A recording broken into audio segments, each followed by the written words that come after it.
Assalamualaikum warahmatullahi wabarakatuh. I am Chef Fan, and today we're going to be making my favorite dish of all time, which is tausug Pyanggang.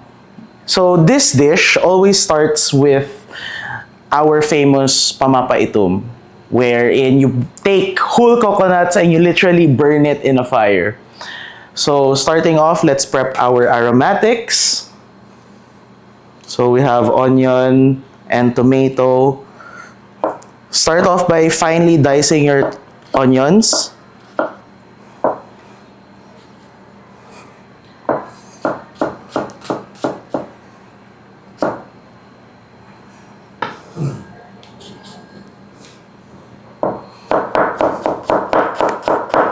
It's really important that you get your aromatics finely diced for the next step, because later on we will be mashing this all together to make a paste with the pamapaitum.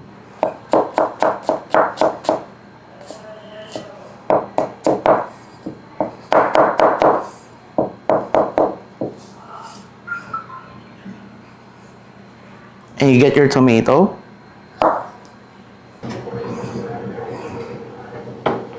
And you put all your ingredients in a bowl.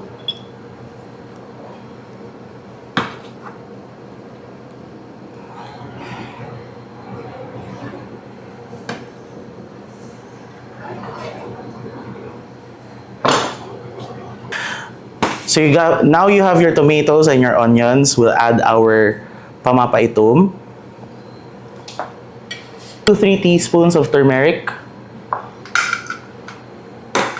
And 2 tablespoons of oil. I'm using chicken oil in this case, but you can use whatever oil you like. Now this is where you get your hands dirty by mashing the mixture together into a fine paste.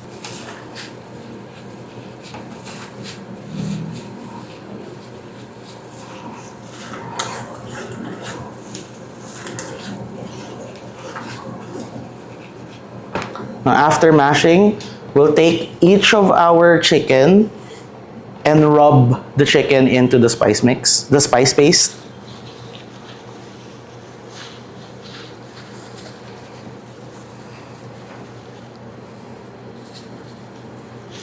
It's really important that you get each of the chicken fully coated, like really get in there.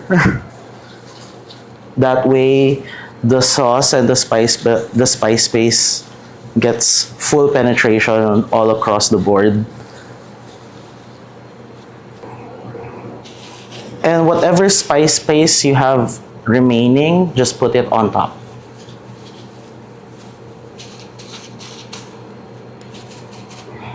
Now that we're done with the marination process, we'll be getting on to the cooking.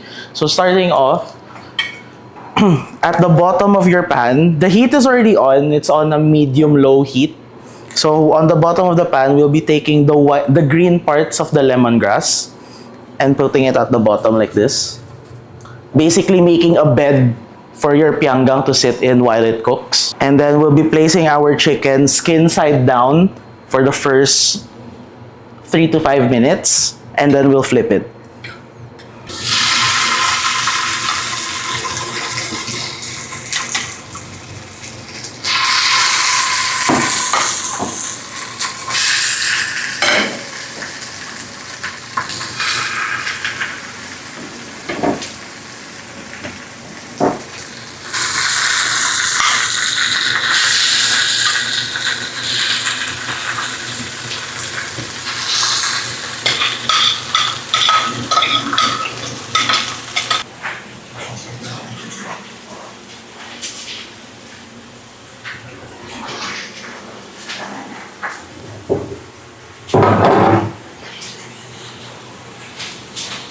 Once you hear it sizzling like this, it's time to flip your chicken. So very carefully, we'll be flipping it one by one.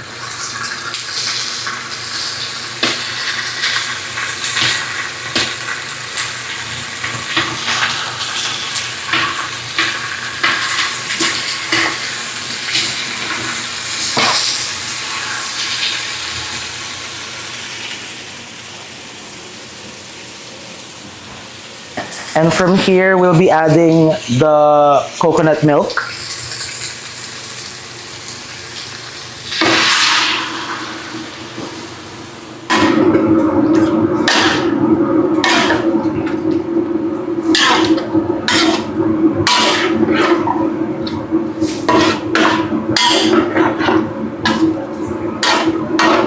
At some points of the cooking, you might notice na it's getting a bit too dry. You can just add water or chicken stock at that point. Here, we'll be adding some salt and pepper.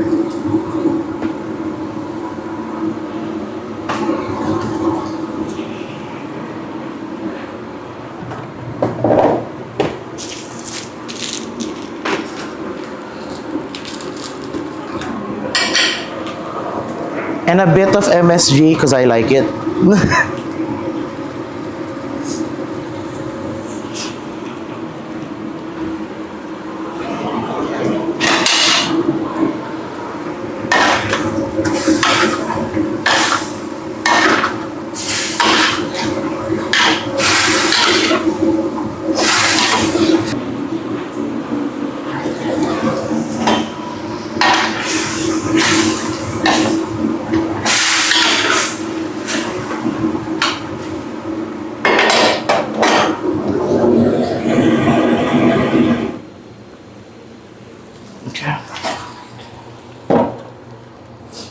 Okay, so while we wait for our chicken to cook, a quick little backstory lang as to why Pyanggang is my favorite dish of all time.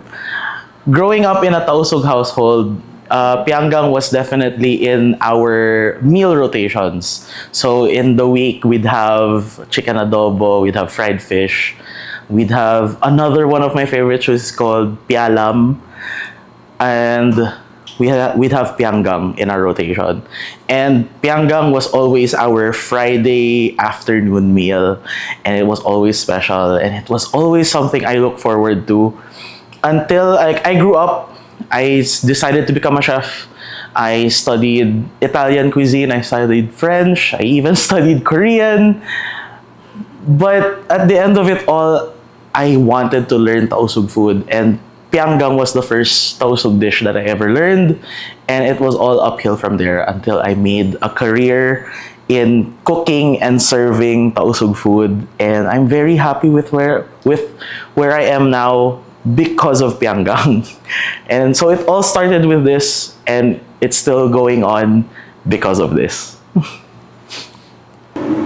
And then we'll add yung unang piga or the coconut cream.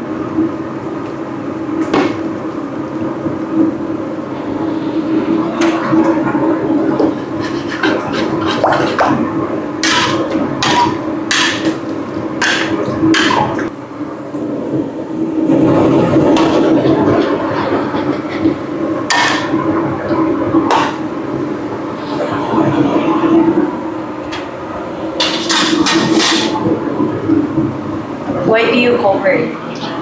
I cover it so that it doesn't reduce too much. Cause me and my family, we grew up putting the sauce on top of the rice. So it's very much similar to adobo for us. But this time it's a black coconut curry type of situation. Traditionally, you don't cover it. You let the sauce heavily reduce and then you grill the chicken. But for our household and how we eat it, we don't let it reduce. We just let the sauce thicken on its own and then we put it on top of rice.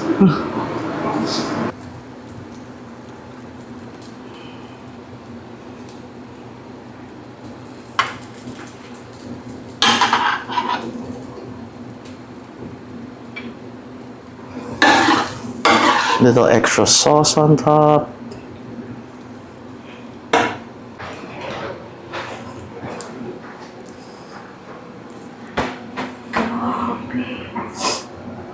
Ito na talaga fun. Yo. Lagyan ko sauce sa taas. Sige, sige.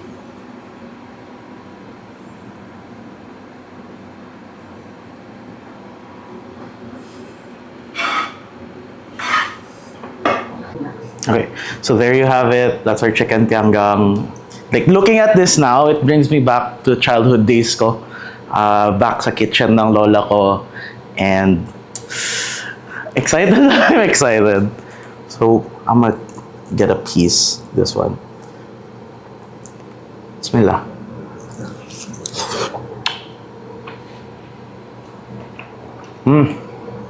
Childhood, nostalgic. Like hanggang ngayon, hindi pa rin ako nagsasawa. And I cook this I cook this every day sa restaurant, which we're here, by the way. This is the restaurant kitchen. But hindi talaga ako nagsasawa. Will always be my favorite. Chicken Pyanggang. So I just got home and it's time to eat.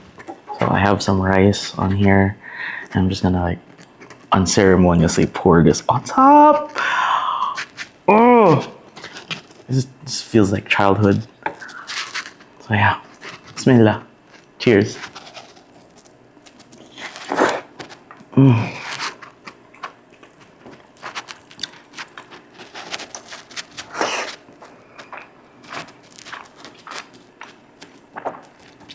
And just like that, I'm a kid again.